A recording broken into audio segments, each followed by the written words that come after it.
ప్రముఖ యాంకర్ గా మారాలా 24/7 digital media స్కూల్లో చేరండి. వివరాలకు కింది నెంబర్ కి సంప్రదించగలరు. సార్ ఇప్పుడు చూసుకుంటే జారీ మాస్టర్ గారు బెయిల్ మీద బయటికి రావడం జరిగింది. మరి నిన్న చూసుకుంటే ఝాన్సీ వాళ్ళు కానీ లేదంటే ఆ టీం కమిటీకి సంబంధించి మన జారీ మాస్టర్ గురించి ఒక నిర్ణయం తీసుకున్నారని చెప్పేసి ఒక వార్త వైరల్ అవుతుంది. దీని గురించి ఏం చెప్తారు సార్? అది చాలా తప్పమ్మా. ఝాన్సీ ఏదో కమిటీ అంటే కమిటీ వేశారు, కమిటీ వేసిన కోర్టులో ఉంది కేసు. కోర్టులో వేసినాక ఈ ఝాన్సీ ఎవరు అసలు, వీళ్ళు తప్పు వాళ్ళు దోషి వీళ్ళు చెప్పడానికి వీళ్ళ రిపోర్ట్ వీళ్ళు చెప్పేస్తే అయిపోద్దా? వన్ సైడెడ్గా మీరు మాట్లాడేస్తే ఏమీ కమిటీ రిపోర్ట్ ఏంటి? రిపోర్టు కోర్టుకి సబ్మిట్ చేయాలి, కోర్టు సబ్మిట్ చేయాలి, కోర్టు దాన్ని మీ కమిటీ ఇచ్చిన రిపోర్టు దాన్ని యాక్సెప్ట్ చేయాలి, దాన్ని క్రాస్ జరుగుతుంది చేయాలి. మీరు ఇచ్చింది ఏదో పెద్ద వేదవాకులాగా మీరు రిపోర్ట్ ఇచ్చేస్తే దాన్ని కోర్టు అంగీకరించేస్తా ఉన్న పిస్తానంగా. అసలు వాట్ జ్యూరిడిక్షన్ అసలు యాజ్ ఇట్ ఈస్ కమిటీస్ ఒక్కసారి ఇద్దరి మధ్య డిస్ప్యూట్ వచ్చి పోలీసుల దగ్గరికి వెళ్తే వీ షుడ్ నాట్ ఇంటర్ఫేర్ అవ్వకూడదు. మీరు ఎప్పుడు రూల్ ఏంటంటే మా అసోసియేషన్స్లో ఇద్దరు మధ్య డిస్ప్యూట్ ఉంటే వాడు మా దగ్గరికి వస్తే అప్పుడు ఛాంబర్ కూర్చొని కమిటీలు అన్నీ కోఆర్డినేషన్ కమిటీ వేసి సాల్వ్ చేస్తారు. కాకుండా వాళ్ళు పోలీస్ స్టేషన్కి వెళ్ళారనుకో, పోలీస్ కేసు వెళ్తే అసలు we should not interfere, we don't have jurisdiction. సరే అయినా ఏదో కమిటీ అని అమ్మాయి విషయం కోసం కమిటీ వేశారు. ఆ కమిటీని చేయమన్నారు. చేస్తే మీరు రిపోర్ట్స్ బోత్ సైడ్స్ రిపోర్ట్స్ తీసుకోవాలి. కానీ బోత్ సైడ్స్ జానీ మాస్టర్ విషయంలో అమ్మాయి చెప్పింది, అమ్మాయి ఎక్కడి నుంచో మహారాష్ట్ర నుంచి వచ్చేసేసి అమ్మాయి ఏదో డామ్ డూమ్ పీకుతానంటే ఆ అమ్మాయి ఆడపిల్ల అంటే మరి జానీ మాస్టర్ వైఫ్ ఆడపిల్ల కాదా? ఆ వైఫ్ ఆడపిల్ల కాదా అని ఏం పిచ్చితరంగా మాట్లాడితే పిచ్చితరంగా కమిటీలో వేసే కనుక కోతి కొబ్బరికాయ దొరికినట్టు కమిటీలో మేము ఉన్నాం కనుక నా ఇష్టం వచ్చేట్టు మాట్లాడేస్తాం అని అంటే కరెక్ట్ కాదు. ఆ ఝాన్సీ మరి సగం తెలిసి ఏదో పెద్ద రూల్స్ ఆయన ఏదో పని చేయకూడదు ఇది చేయకూడదు. నువ్వెవరు చెప్పడానికి? కష్టపడి కింద నుంచి కష్టపడి వచ్చాడు చేయడానికి నువ్వెవరు అనడానికి కోర్టు చెప్పుద్ది. అది అతను కోర్టులో శిక్ష పడితే అతను పని చేయడానికి లేదు, అతను సస్పెండ్ అవుతాడు. పానంతో గారు your no one to suspend him, is got every right. Suspend చేయడం లేదు, అతన్ని మెంబర్షిప్ తీసేస్తాము, అన్ని ప్రొడ్యూసర్లకి లెటర్స్ రాస్తాము, డైరెక్టర్లు రాస్తాము. నువ్వెవరు అని, నీ స్థాయి ఏంటి ఇండస్ట్రీలోని? ఏదో కమిటీలో ఉండగా నీ స్థాయి ఏంటి నువ్వు చెప్పాగానే డైరెక్టర్లు ప్రొడ్యూసర్లు అందరూ వినేస్తా నీది అంత స్థాయి అనుకుంటున్నావు నువ్వేమన్నా? పిచ్చివాగుళ్ళు మేము చెప్పేస్తాం, మేమే సుపీరియరు, మేము జడ్జిమెంట్ ఇచ్చినాక మా జడ్జిమెంటే ఇవన్నీ మాట్లాడుతుందని విన్నాను నేను. ఇవన్నీ నువ్వు జడ్జిమెంటే, నీ జడ్జిమెంట్ నువ్వెవరు? ఒక కమిటీ రిపోర్ట్ ఆఫ్టర్ ఆల్ అంతే. ఈ రిపోర్ట్ షుడ్ బి, మీరు ఇచ్చే ఒక రిపోర్ట్ ఇవ్వాలి. ఎవరో అడుగుతారు నువ్వు వన్స్ ఈ సైడ్ అయితే మరి ఆ other side of the opinions ఏంటి కనుక్కోలేదని కూడా అడుగుతారు. So your report will be interrogated, your report will be question, your report will be analyse, అప్పుడు ఒప్పుకుంటారు. ఈ లోపల ఏదో మీరు రిపోర్ట్ కానీ మేము శాసకురులో మేము చెప్పింది ఏదో మాకు సుప్రీంకోర్టు కాదు ఇంకో కోర్టు కాదు మేము చెప్పింది సుప్రీం మాట్లాడుతూ ఉంటే తెలిసి మాట్లాడుతుందా, బుర్రండి మాట్లాడుతుందా, బుద్ధి తక్కువ మాట్లాడుతుందో తెలియట్లే అమ్మాయి. చాలా తప్పుడు మాటలే. You cannot who are you to victimize a person. అంటే తను మాట్లాడేటప్పుడు కూడా పక్క నుంచి ఎవరేం అనడం జరగలేదా సార్? అనలా జరగల. ఈ అమ్మాయి బెదిరించి చేతులు దూపుతూ అమ్మాయి మాట్లాడేస్తుంది. ఆ అమ్మాయి మాట్లాడుతుంటే అయ్యో అమ్మాయి షీజ్ కంప్లైంట్ ఇచ్చింది, 18 ఆయనతో ట్రావెల్ చేసింది, 1.5 ఇయర్గా ట్రావెల్ కూడా లేదు, ఇప్పుడు వచ్చి కేసు వేస్తుంది. దాన్ని పూర్వాపరాలు ఏదో కోపడతారమ్మా. ఒక ఆయన దగ్గర అసిస్టెంట్గా పనిచేస్తున్నప్పుడు కోపడతారు, కోపం వచ్చినప్పుడు మాట్లాడుకుంటారు, తిడతారు. అవి మీరు కోపడ్డారు, అది కోపడతారు. అసిస్టెంట్లు తిట్టరా? అసిస్టెంట్లు కోపడరా? ఆ కోపడి నేను నా దగ్గర రికార్డింగ్లు ఉన్నాయి. ఏంటి నీ దగ్గర? అలా అంటే నీ మీద రికార్డింగ్లు ఎన్ని లేవు?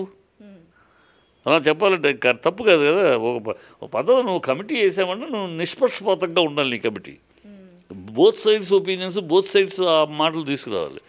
పవన్ కళ్యాణ్ సమర్థిస్తున్నాడా లేదా అని అంటే, పవన్ కళ్యాణ్ అనే వ్యక్తికి ఈ వేసుకునే కండువా, ఎర్ర కండువా ఉంది కదా, ఆ ఎర్ర కండువా జానీ మాస్టరే. పవన్ కళ్యాణ్ మెడలో జానీ మాస్టర్ ఎర్రకండు వేసుకుంటాడు. ఆ ఎర్ర కండువ, ఆ కండువ అనేది బుధం మీద కండువ అనేది జానీ మాస్టర్కి, ఆ కండువ అనేది పవన్ కళ్యాణ్. వాళ్ళిద్దరు బంధం అదే, అంత బంధం. సో ఆయన స్పందించాలంటే ఒక మినిస్టర్గా ఉన్నాడు, స్పందించలేదు. ఇవాళ స్పందించకూడదు కూడా, మినిస్టర్గా ఉన్నప్పుడు ఇలాంటి ఇష్యూలు మాట్లాడకూడదు అని మాట్లాడలేదు. సో దాన్ని మళ్ళీ పవన్ కళ్యాణ్ కూడా సమర్థించట్లేదు. ఈ పిచ్చి ఫీలర్స్ వదులుతూ, పిచ్చి మాటలు వదులుతూ కమిటీ నుంచి బయటకు వస్తున్నాయి ఈ మాటలు. పవన్ కళ్యాణ్ గారు కూడా సమర్థించలేదు. అందుకని అందరు హీరోలకి, అందరి డైరెక్టర్లకి రాస్తారు. వీరెవరు రాయటానికి? మీరెవరు? What right you got to write such a letter to all directors? రాస్తామని అంటున్నారు, రాయలేదనుకో. రాస్తే మాత్రం వీళ్ళకి విలువ ఏమిటి? ఈవిడ చెప్పగానే, ఝాన్సీ గారు చెప్పగానే మహా పెద్ద ఇండస్ట్రీలో ఈవిడ పెద్ద ఈవిడ దాసనారాయణరావు, డివిఎస్ రాజు గారు, రామానాయుడు గారు వాళ్ళు చెబితే విలువ. నువ్వు చెప్తే నువ్వు రాసేస్తే ఇండస్ట్రీ అంగీకరించేస్తా. ఏం పిచ్చ మాటలు మాట్లాడతారు, అనవసరంగా మాట్లాడతారు. ఆయన అనవసరంగా జానీ మాస్టర్ని లైఫ్ని ఏదో పగబట్టినట్టు. ఆయన కష్టపడి వచ్చాడు, సక్సెస్ఫుల్ అయ్యాడు. అది మీ కన్నుగిట్టు అసూయ పడుతున్నారా, లేకపోతే ఇది పడితే ఎవరో మహారాష్ట్ర నుంచి వచ్చి ఇక్కడికి వచ్చిన ఒక అమ్మాయి కోసమని మన ఇండస్ట్రీకి ఒక గౌరవాన్ని తెచ్చిపెట్టిన మనిషిని కించపరచాలి, అవమానపరచాలి అని ఆలోచిస్తారు. బుద్ధి ఉందా వాళ్ళకి? చాలా తప్పది. అమ్మాయి విన్నాను, ఇంతవరకు అఫీషియల్ కాదు కానీ విన్నాను. వరకు ఏమన్నా వచ్చిందా సార్? అంటే ఎవరిది మిస్టేక్ అని ఏం బయటికి రాలేదు ఇప్పటికీ కూడా. మాట్లాడటం, మీటింగ్లో మాట్లాడటం, ఆ రోజు కూడా ప్రెస్ మీట్లో మాట్లాడినప్పుడు ఆ అమ్మాయి జానీ మాస్టర్ తప్పనంటే మాట్లాడు. నువ్వు ఎట్లా ఆ రోజే నేను ఖండించాను, నువ్వు ఎట్లా మాట్లాడతావు తప్పని? నీకేంది, ఎలా తెలిసి మాట్లాడుతున్నావు నువ్వు? మీరు అనుకుంటే సరిపోద్దా? సాక్ష్యాధారాలు అన్నీ ఉండాలి కదా. అమ్మాయి 17 నుంచి ఆయనతో ట్రావెల్ చేసింది. 18లోనే కమిటీ పెట్టారు. అమ్మాయి 17లో రేప్ చేశాడంటది. మరి అప్పుడేమో 18 ఏళ్ళు D2లో జోడీలో యాక్ట్ చేసింది. మరి 17 తను యాక్ట్ చేసినప్పటికీ మరి 18 ఏళ్ళు. మరి 19లో రేప్ చేస్తే 17 ఏళ్ళు ఎట్లా అవుతాయి కదా? సో ఎన్ని పిచ్చి మాటలు. అప్పటికే 18లోనే ఈ కమిటీ ఫామ్ చేశారు. 19లో రేపు చేస్తే కమిటీకి ఇచ్చావా? ఇవ్వలేదు కదా. ఆయనతో ట్రావెల్ చేసావు, ఆయనతో అసిస్టెంట్గా పనిచేసావు, ఆయనతోటి మ్యారేజ్ దాకా నువ్వు హీరోగా, ఆయన హీరోయిన్గా నువ్వు హీరోయిన్గా, ఆయన హీరోగా మీరు ఒక సినిమా ముహూర్తం కూడా చేశారు. ఇవన్నీ ఎట్లా ట్రావెల్ చేసావు? బుద్ధి జ్ఞానం లేకుండా అమ్మాయి మాట్లాడదు, వన్ సైడెడ్గా ఆ రోజు ప్రెస్ మీట్లో మాట్లాడమే తప్పు. సరే అప్పుడేదో మాట్లాడేసింది, ఇప్పుడన్నా పద్ధతిగా అన్నీ చూస్తున్నాం. వీళ్ళు ప్రోస్ అండ్ కాన్స్ మంచి చెడు చూసి మేము అని అనాలి. అది వదిలేసి మేము అందరికీ ఉత్తరాలు రాస్తాం. ఏం రాసేది నువ్వు? ఉత్తరాలు రాస్తే కౌంటర్ మా లాంటి వాళ్ళు రాయం. అసలు నువ్వెవరు ఆ మాట రాయడానికి? నీకు ఏ హక్కు ఉంది అధికారంతో రాస్తున్నా అడగం. పిచ్చి మాటలు. మా చూడాలి. దీనికి సంబంధించి ఇండస్ట్రీ కూడా ఏ విధంగా స్పందిస్తుంది? ఇండస్ట్రీ కూడా ఖచ్చితంగా నా ఉద్దేశం జానీ మాస్టర్ నిదానం మీద తెలుస్తుందమ్మా. అమ్మాయి ఏదో ఎక్స్ప్లాయిటర్ అమ్మాయి, is a blackmailer, exploit చేస్తుంది. ఈయన దగ్గర ఉండి మొత్తం పొందింది, అన్ని బెనిఫిట్స్ పొందింది. ఇవాళ ఇంకేదో ఇప్పుడు కావాలనుకుని ఆ స్థానాన్ని కూడా, ఆ మాస్టర్ స్థానాన్ని కూడా ఆయన ఇంట్లో ఉన్న లింకులన్నీ పట్టుకుని లాక్కోవాలని ఒక దుష్ట ప్రయత్నం. అందుకని చెప్తాను, భూదేవి ఒకసారి దేవుడి దగ్గర చెప్పింది, నా మీద బరువు ఎక్కువైపోతుంది, నేను మోయలేకపోతాను అంటే, ఎవరు తగ్గించమంటావు, నీ మీద నడవకుండా ఎవరిని అడిగి దేవదేవుడు అడిగితే అప్పుడు భూదేవి అందంట, అయ్యా దేవా, నా మీద వ్యభిచారి నడుస్తున్నా భరించగలుగుతున్నాను, దొంగలు హంతకులు నడిచినా భరించగలుగుతున్నాను, కానీ ఈ విశ్వాసఘాతకులు నడుస్తా అంటే ఆ భారం మోయలేకపోతున్నాను నేను. నా మీద ఈ విశ్వాసఘాతకులు నడవకుండా చూడమని చెప్పిందట. అలాంటి భూదేవి వద్దు అనుకునే, నా మీద నడవకూడదు అనుకునే విశ్వాసఘాతకుల్లో అమ్మాయి ఒకటి.